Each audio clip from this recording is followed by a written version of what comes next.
2:11 a.m. Gerald R. Ford International Airport, Grand Rapids, Michigan. A chartered Gulfstream rolled off the taxiway and came to a stop on a restricted apron, away from the terminal, away from the lights. No airline livery. No passenger manifest in the public system. The only people who knew this aircraft was landing were 3 DEA supervisors and a federal judge whose signature was on a sealed warrant dated 6 weeks earlier. 2 men stepped off the jet in leg irons. They had boarded in Bogota 31 hours before. They were now federal inmates on American soil. United States District Court, Western District of Michigan. Case number under seal. The agents standing on the tarmac in the pre-dawn cold did not linger. No photographs. No press. The transfer took 11 minutes.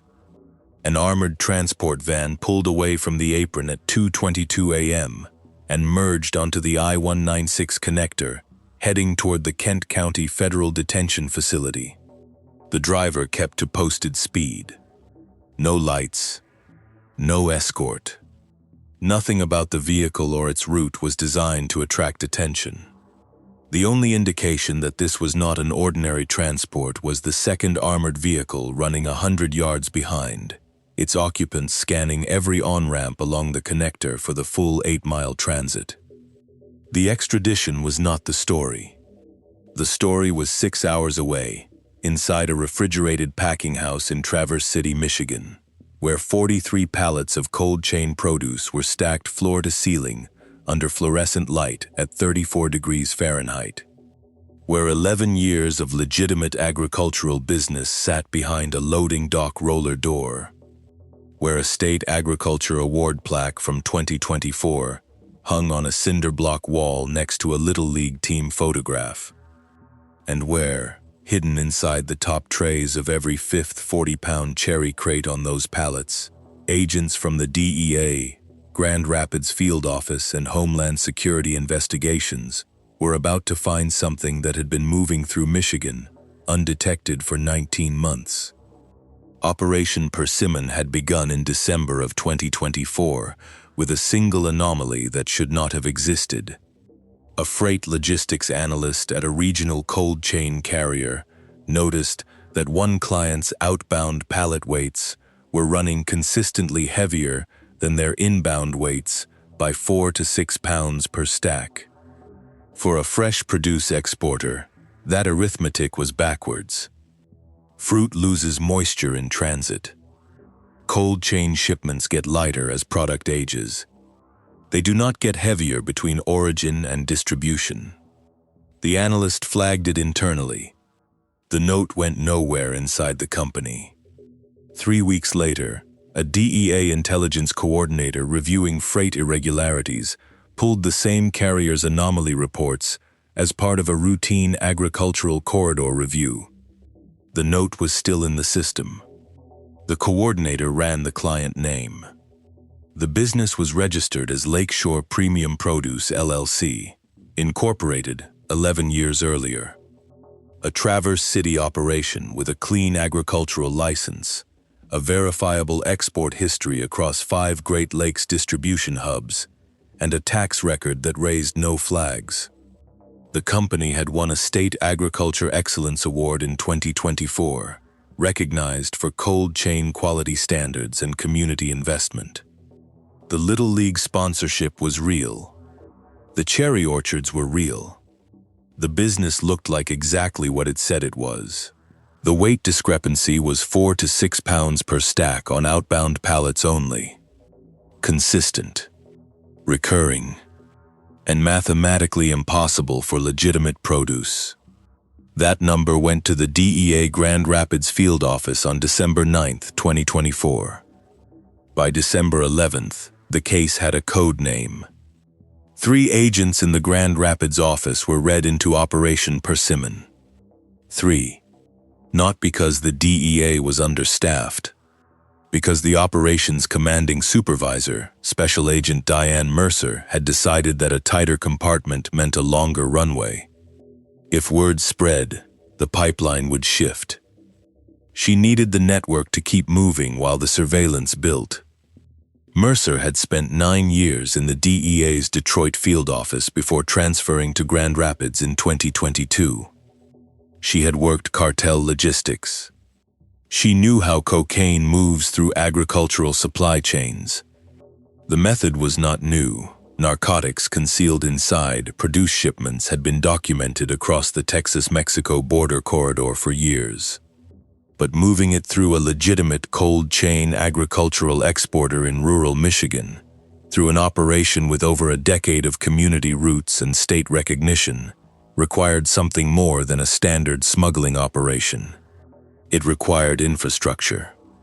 And infrastructure meant investment. And investment meant the product was high value enough to justify the overhead.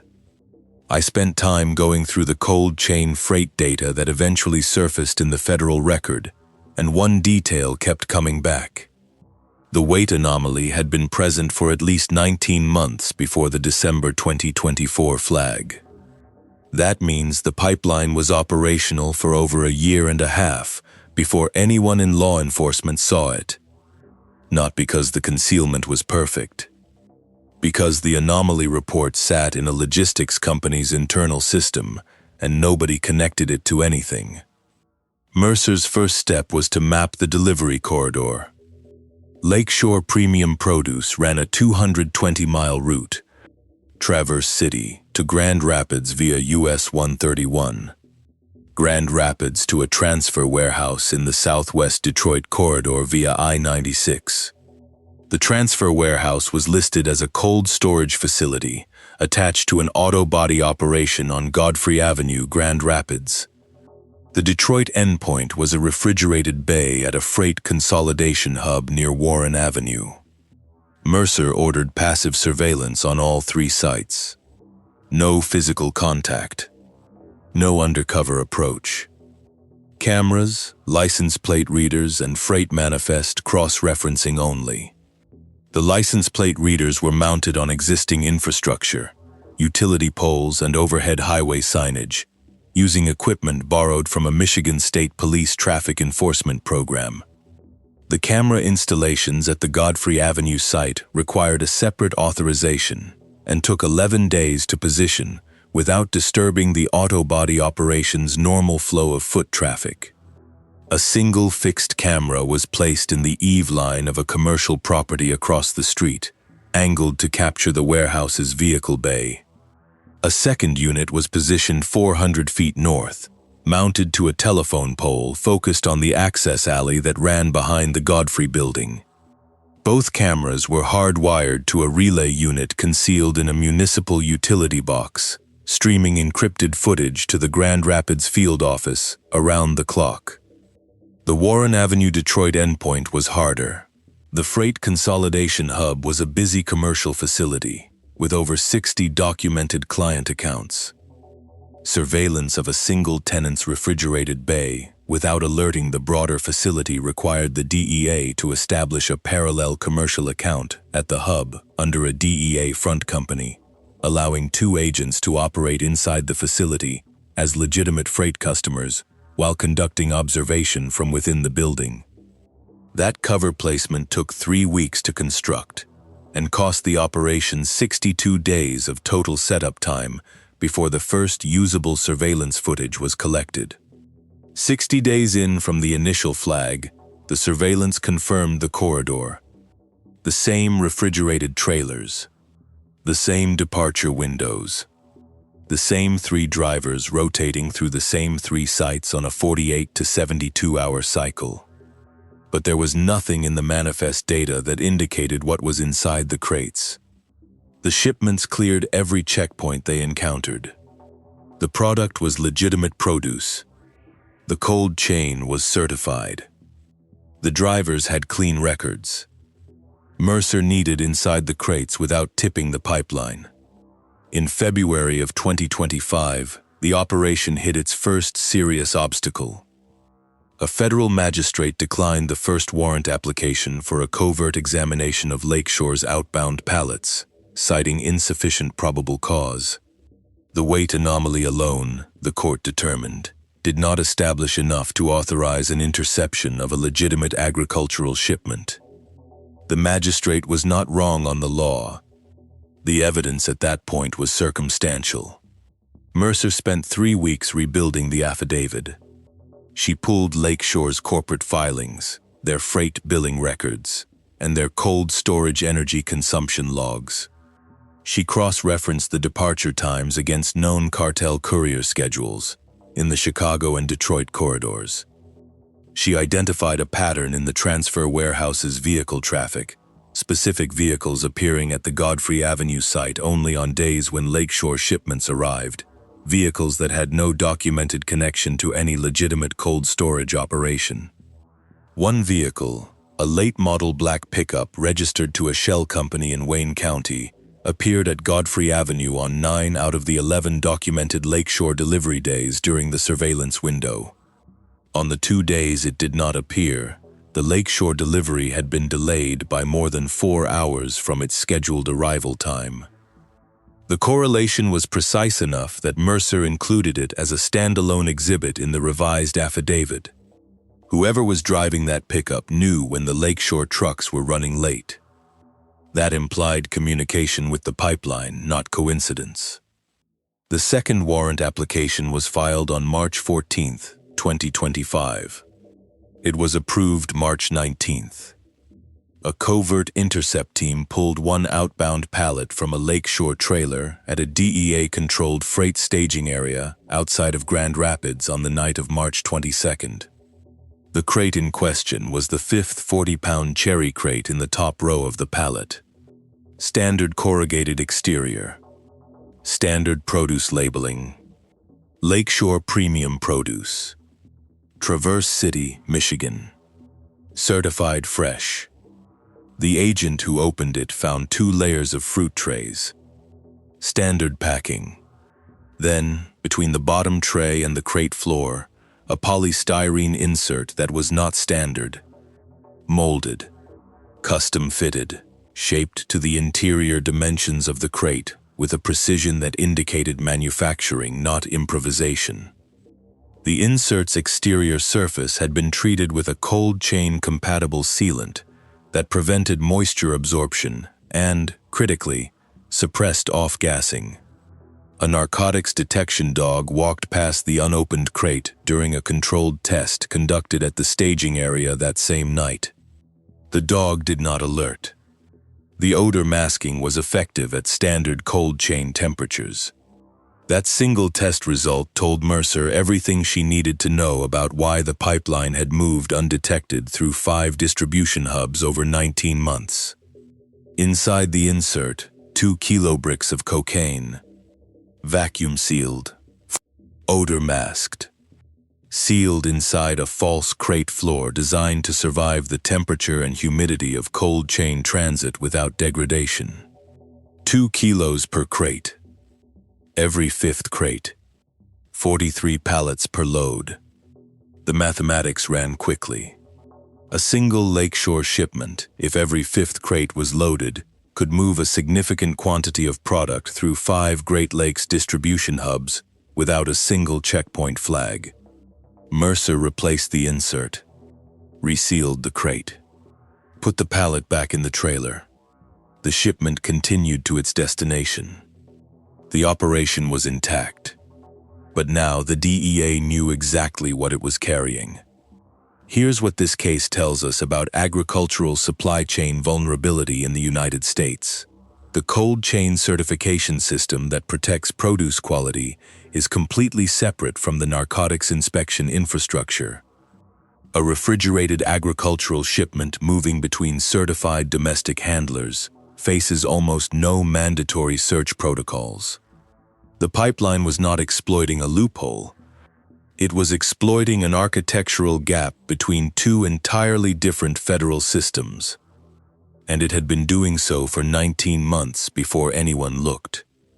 The surveillance operation expanded after the March 22nd intercept. Mercer brought Homeland Security investigations into the compartment, adding 2 HSI agents to the 3-person DEA team. The Joint Task Force, still classified under Persimmon, began building the upstream case. The two Colombian nationals who would eventually be extradited were identified through financial intelligence, not surveillance. HSI's Financial Crimes Unit traced wire transfers moving through a chain of shell companies from the Grand Rapids transfer warehouse back through a Miami-based import-export front to two individuals in Bogotá. The transfers were structured to stay below federal reporting thresholds. Small amounts. Dozens of accounts. But the pattern was consistent enough to identify the beneficiaries. Both men had prior narcotics-related records in Colombia. Both had connections to a mid-level cocaine distribution network operating out of the Magdalena River Valley. Neither had ever set foot in the United States. Neither was necessary to the day-to-day operation of the Michigan pipeline. They were the supply end. The people who sourced the product, oversaw the concealment manufacturing, and arranged the initial export. The pipeline's operational management in Michigan was handled by a separate layer entirely. Before the operation moved toward arrests, Mercer's team spent 2 weeks attempting to identify that separate layer. The Michigan management, the person or people who had made Lakeshore Premium Produce into what it had become. What they found did not simplify the case. It complicated it in ways that would follow the prosecution for months. Marcus Delray Webb was 44 years old. He had founded Lakeshore Premium Produce in 2013. He had grown up in Traverse City, the son of a cherry orchard foreman, and had spent 12 years working in agricultural logistics before incorporating his own operation. He had a degree in supply chain management from Ferris State University. He had a mortgage on a house in Acme Township. He coached the Little League team himself on Thursday evenings from April through June. His 2 daughters were 11 and 8 years old. His wife worked as an administrative coordinator at a regional hospital. Webb had no prior criminal record, no prior law enforcement contact of any kind.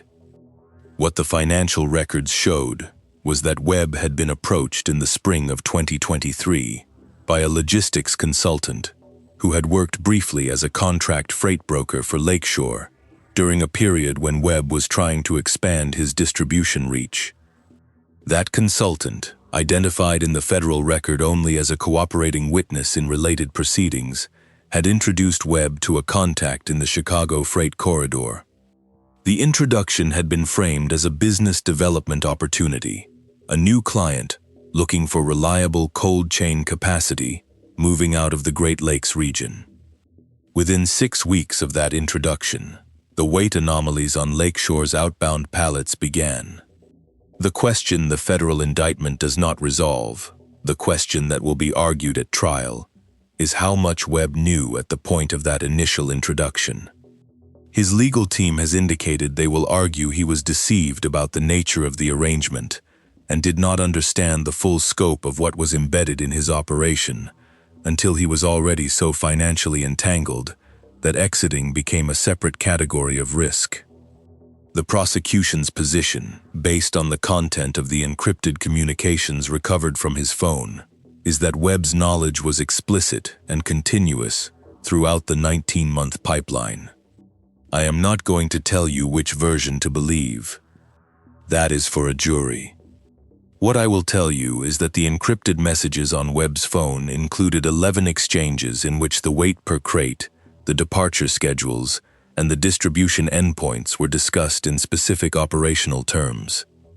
In one exchange, Webb identified a specific driver who had been acting nervously during loading and asked whether the driver should be removed from the rotation. That message is in the federal record. Draw your own line. What's most surprising about this case isn't the concealment method. Custom polystyrene inserts in cherry crates is sophisticated, but it's a known category of cold chain smuggling adaptation. What's surprising is the duration. 19 months of undetected operation through a certified agricultural exporter. A business that had genuinely operated for 11 years. A business with real community ties, a real client base, a real supply chain.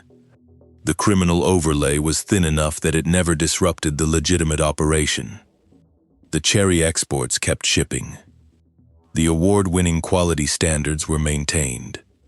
The Little League team kept getting their jerseys.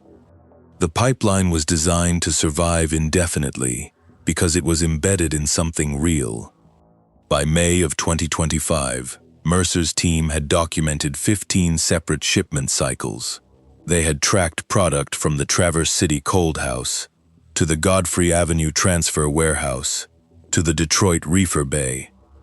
They had identified 3 drivers, 2 warehouse managers, and 1 logistics coordinator within the Michigan network. They had traced the financial flows back to Bogota. The case for prosecution was built. The question was timing. Mercer argued against moving immediately. The operation had identified the Michigan network, but had not mapped where the product went after the Detroit Reefer Bay. Moving prematurely would lock up the Michigan pipeline and leave the distribution end intact. She wanted to follow the product further downstream. Her supervisor disagreed. The extradition process for the 2 Colombian principals had already been initiated through the Department of Justice's Office of International Affairs. The Colombian government had agreed to extradite. The window was narrowing. If Persimmon did not move to arrests concurrent with the extradition, the Michigan operatives would have time to receive word and scatter. Mercer had 6 weeks from the extradition confirmation to finalize the raid plan. The planning process surfaced a second significant obstacle. The Traverse City Cold House sat on a working agricultural property. The nearest federal staging area capable of supporting a multi-vehicle tactical entry was 42 minutes away under normal conditions.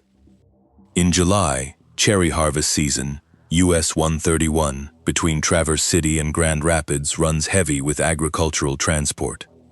A convoy of federal vehicles at pre-dawn hours would be visible and anomalous. If any one of the 3 Michigan operatives was monitoring highway traffic, they would have time to call a warning. Mercer's team solved this by pre-positioning. In the 72 hours before the raid, 2 commercial refrigerated trailers, rented through a DEA front company, were parked at a private staging lot in Acme Township, 14 minutes from the Traverse City Cold House. A total of 16 agents were moved into the area over 3 days in civilian vehicles, housed at 2 separate locations, with no communication over unsecured channels. The agents arrived in shifts. No more than 2 vehicles arriving at either safe house location within any 4-hour window. Grocery runs, gas station stops, ordinary civilian behavior maintained throughout the pre-positioning period. 1 agent spent an afternoon at a marina on West Grand Traverse Bay. Another visited a farm stand on M72. The cover activity was not optional. Mercer had explicitly briefed her team that if any single unusual pattern was observed and reported to Lakeshore's network, the operation was compromised. The Godfrey Avenue warehouse team and the Detroit I-96 intercept team staged separately.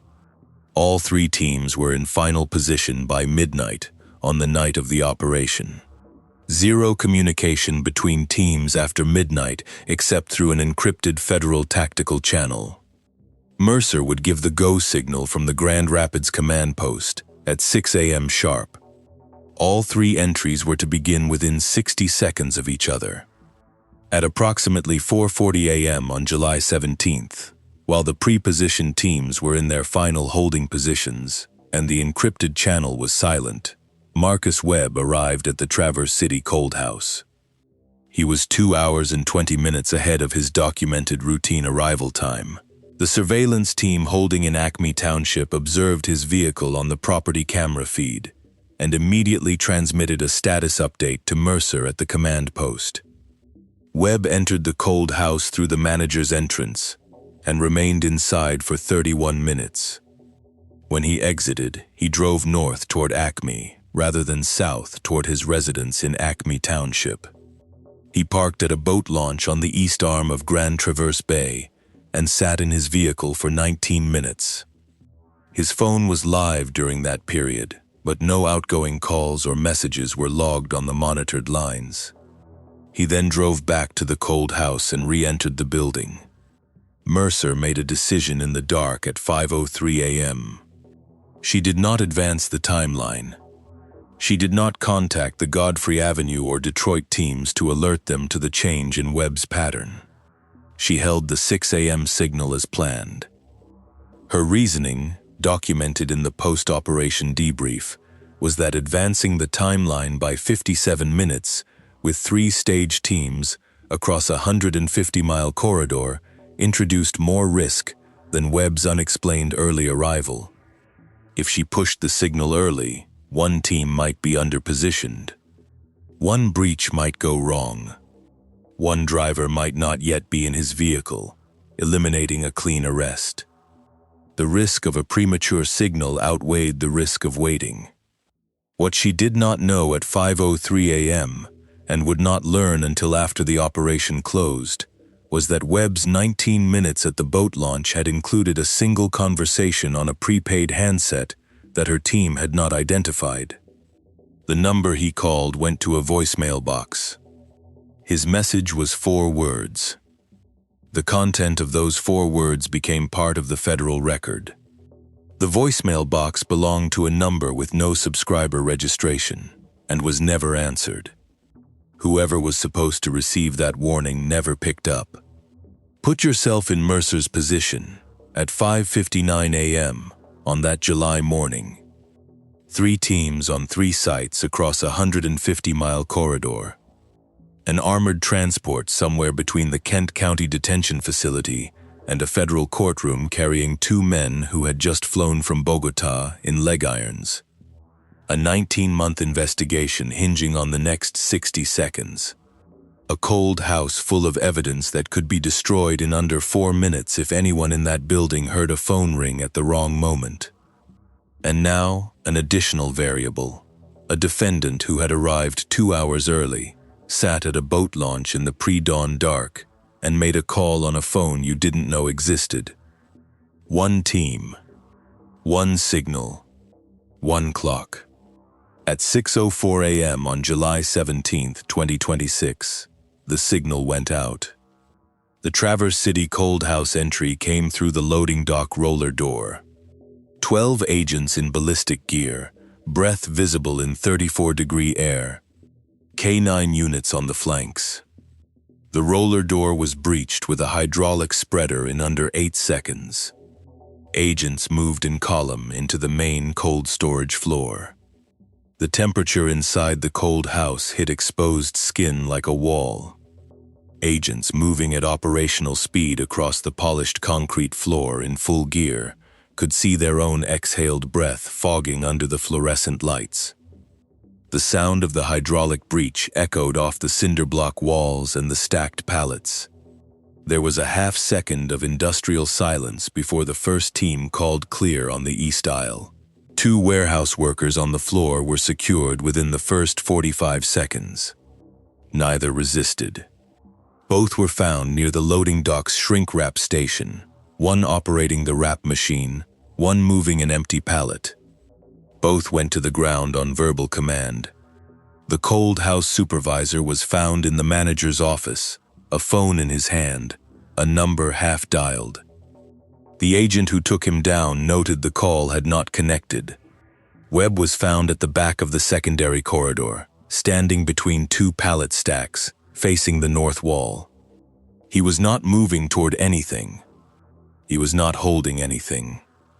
One agent described him in the post-entry debrief as standing completely still, hands at his sides, looking at the wall. Like he was waiting. Like he had been waiting for some version of this moment for a long time and had simply decided, at some point between the boat launch and the cold house floor, that there was nothing left to do but stand still and let it come. He was secured without incident. He did not speak. The false wall was behind the shrink-wrap rack on the north side of the cold house. DEA intelligence had flagged its location based on energy consumption mapping, a localized cold pocket that didn't match the refrigeration unit placement. Agents pulled the shrink-wrap rack clear and found a seam in the cinder block that did not match the building's original construction plans. A hydraulic ram opened it in 2 applications. Behind the wall, a secondary storage space approximately 400 square feet, floor stacked with corrugated crates, all Lakeshore premium produce labeling. Every 5th crate in every stack was marked internally with a red adhesive tab, a system to allow handlers to identify which crates were loaded without opening them in front of cameras. The crates were pried open on the loading dock floor one by one, in front of a DEA evidence camera. Each polystyrene insert intact. Each kilo brick accounted for. The evidence technician documenting the process worked systematically from the first crate to the last, calling out each confirmation into a recording device as each insert was removed and each brick was photographed, tagged, and sealed into an evidence bag. The process took 41 minutes. The cold house floor, by the time the last crate was opened, was covered in corrugated cardboard, polystyrene fragments, and numbered evidence placards standing upright in a grid that stretched from the loading dock to the north wall. Agents in ballistic gear stood around the perimeter. Webb sat against the manager's office wall in flex cuffs, watching the grid expand, still not speaking. At the Godfrey Avenue transfer warehouse in Grand Rapids, behind the auto body shop, 6 HSI agents breached through the side door while a DEA team came through the vehicle bay. The warehouse's interior was standard cold storage, racking, pallets, a small office. But along the east wall, a row of 6 heavy-duty duffel bags had been staged near a loading door, as if prepared for transport. K9 units alerted on all 6 bags within 30 seconds. Agents cut the zips on the first bag. Vacuum-sealed bricks. Stacked and organized. Across all 6 bags, the total quantity removed from the Godfrey Avenue warehouse represented the largest single seizure in the operation. The product was documented on the warehouse floor while a state police unit secured the perimeter. Also recovered from the warehouse, 12 ATF-tagged rifles in a locked cabinet in the office, 3 encrypted mobile phones, and a handwritten ledger. The ledger was written in 3 colors of ink, a color-coding system that investigators would later determine corresponded to shipment batches, payment status, and product type. The ledger covered 14 months of transactions. The rifles had not been referenced anywhere in the original Persimmon investigation. Their presence in the Godfrey Avenue warehouse was entirely new information.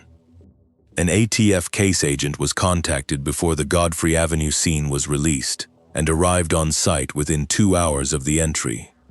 The serial numbers on all 12 weapons were run through the National Firearms Database within the first hour. 3 of the 12 had been reported stolen. The remaining 9 traced to legal purchases in 3 different states across a span of 22 months. The pattern of acquisition and the specific models involved prompted the ATF case agent to pull a comparison against open trafficking investigations in 2 adjoining field offices. That comparison was ongoing as of the last available reporting. At 6:21 a.m., on the I-96 shoulder near Warren Avenue in Detroit, a strike team stopped the last outbound reefer trailer from the Lakeshore pipeline. The driver pulled over without incident. A Michigan State Police cruiser was already on the shoulder. The stop had been coordinated with state authorities at 2 a.m. The truck's seal was broken in front of the trooper's dash cam. Agents pulled the rear doors. The trailer was loaded with 41 pallets of cherry crates, formatted identically to every other Lakeshore shipment. Agents worked through the manifest, counting to every 5th crate.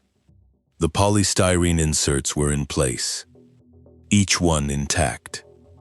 The driver of the trailer, a 37-year-old man from the Grand Rapids area with no prior criminal record, sat in the cab of his truck for the first 12 minutes after the stop, with his hands visible on the steering wheel, watching in his side mirror as agents unloaded his cargo onto the highway shoulder in the early morning light.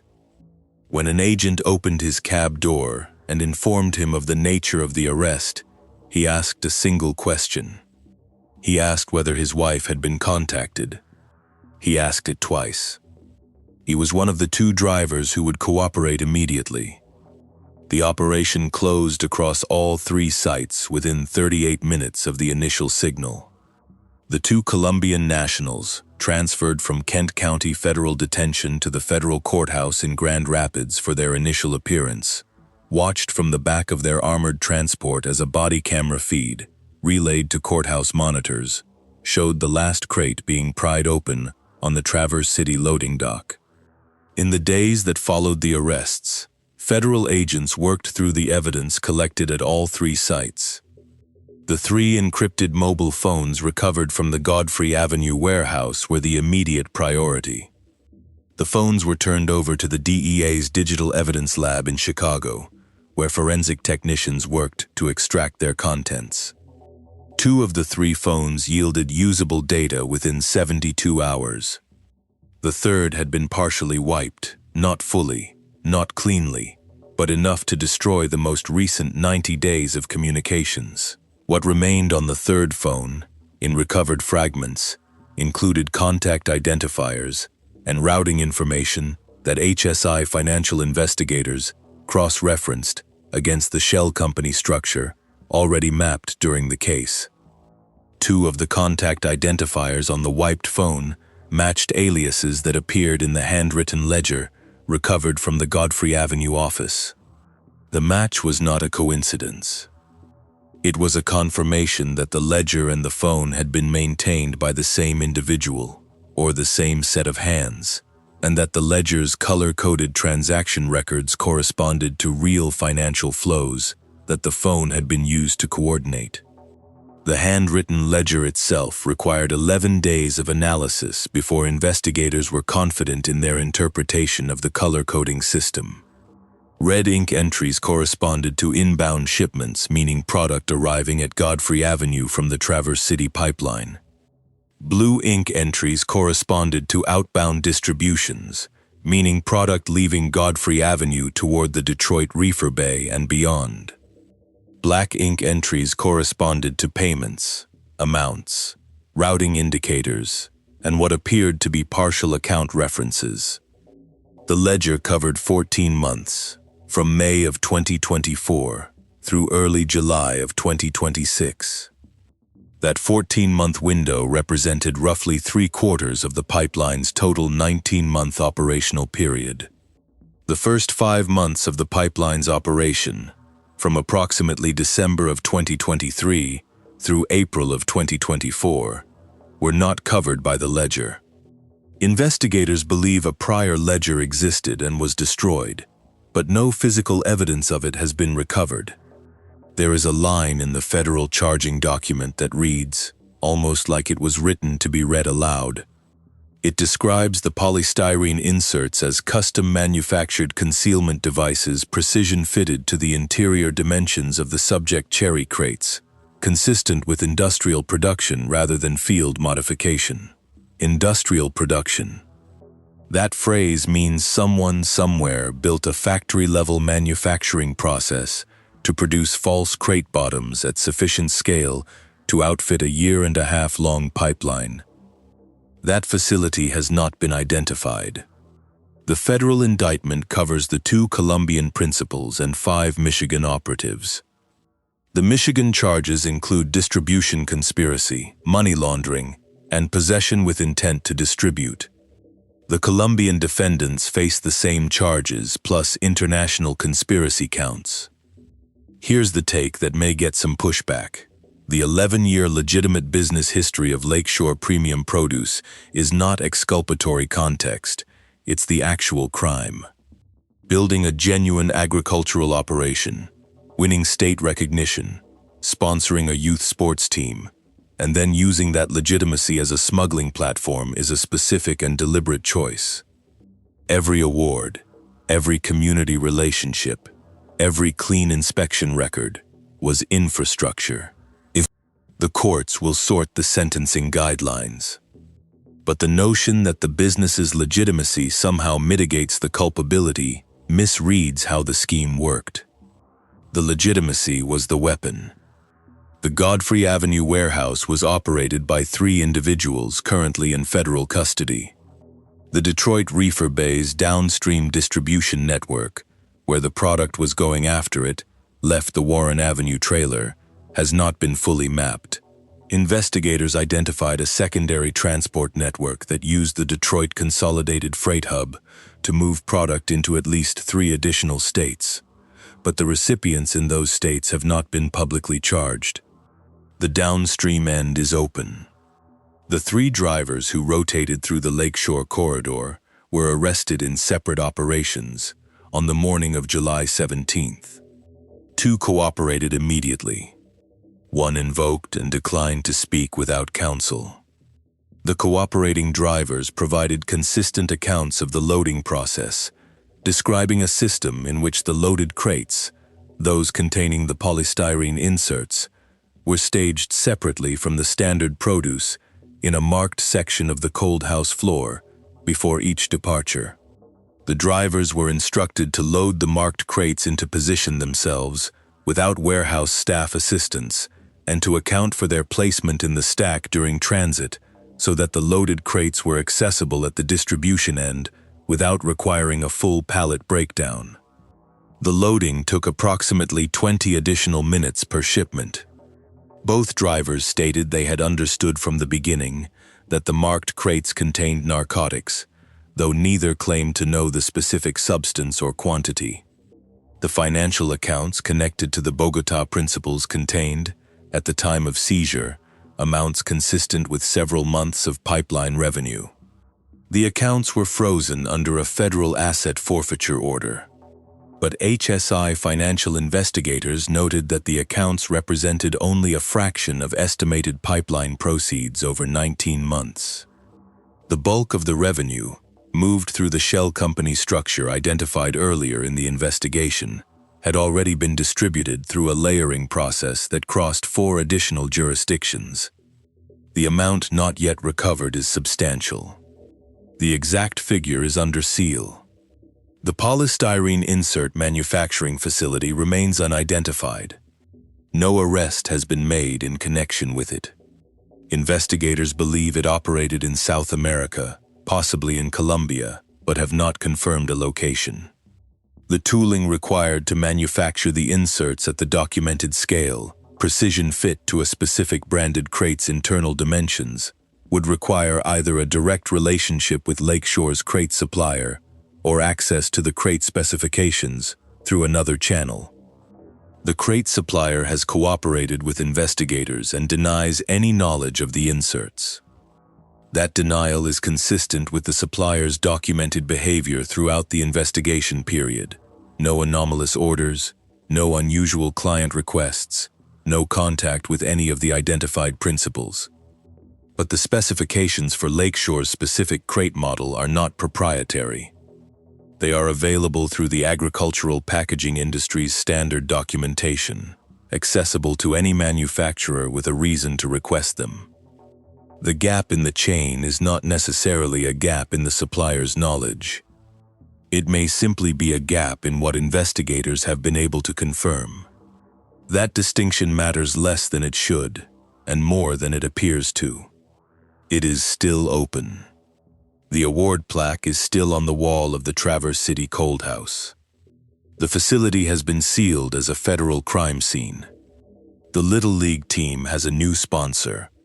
Operation Persimmon closed a 19-month pipeline and put 7 people in federal custody.